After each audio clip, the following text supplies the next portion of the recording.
The first exercise today we're doing the goblet squat. So as you see, we have kettlebell. Okay, you can use whatever 5, 10, 15 kilograms, whatever you have available to you. You can have either the belt up or hold it at the horns. Okay, so we're going to do one set of 10 repetitions. Okay, so when your ladies are ready, and go. So you're just going to squat down. Okay, as you squat down, you kind of want to just kind of feel your knees kind of push out to the side to kind of help with alignment. You want to keep your chest tall, and you're inhaling as you go down, exhaling as you come up. The weight is on the heels, and you're driving through the heels coming up. Mary here has 2 plates under her heels because of her lack of range of motion in her ankles, and most runners do have that. So that's a tool that you can use to help you get into that position.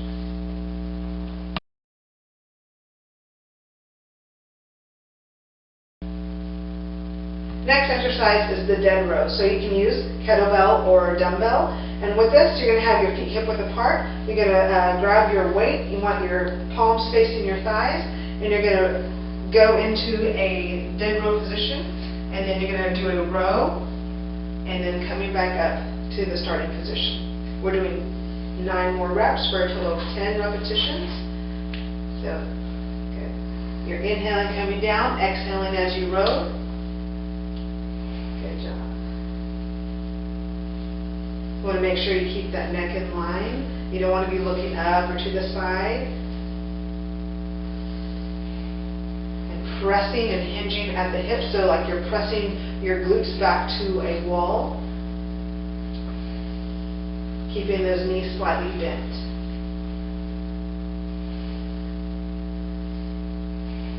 Good job, ladies.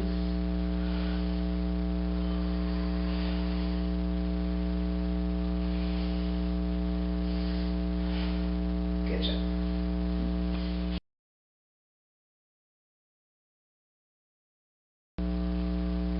The third exercise is downward facing dog to push up. So you can start on a horse and then press back to down dog, coming into your plank position, into your push up. Okay, so pressing back, inhaling forward, coming down, exhaling. If this feels too difficult, you can always go into a modified push up position. Just like that. Good. This is a great exercise to work on stretching at those hamstrings and, of course, your upper body strength.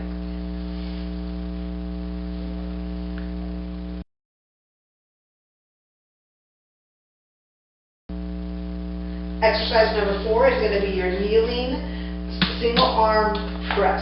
Okay, so you're going to be in a kneeling position just as these ladies are in, and you really want to make sure that your hip stays in line with the knee, not allowing that low back to arch. So really pulling that hip forward. And we're going to do 10 repetitions on each side.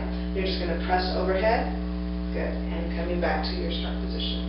You're really going to feel your core starting to engage. Again, remember, running is a contralateral sport, so we want to work these type of exercises into our routine so that we are stronger runners for longer. Exhaling as you come up, inhaling down. Again, if your knees are sensitive, you can always put a pad or a pillow underneath. That will definitely make it more challenging. There's switching sides. We're going to do the opposite side. Good. Again, make sure that hip is neutral, lengthening through that spine, bringing that weight up towards your shoulder, and begin. Exhaling as you come up, inhaling as you come down. Another thing to remember is the wrist. You want to make sure you're not letting that wrist break. You want to keep that wrist in line, okay, with that forearm.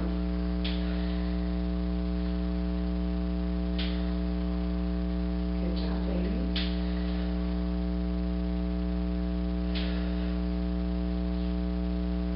Keeping the shoulders over the hips, not leaning back into that position.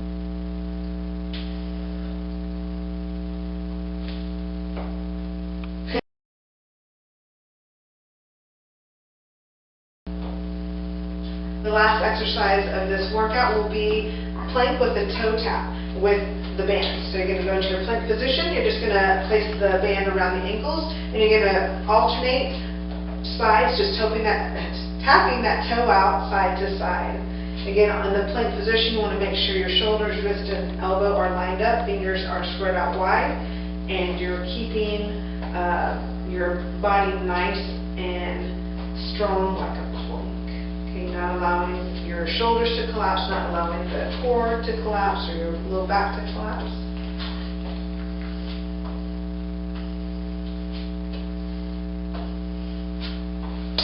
Find your rhythm. I like to think about pressing my body away from the floor, lengthening through the body.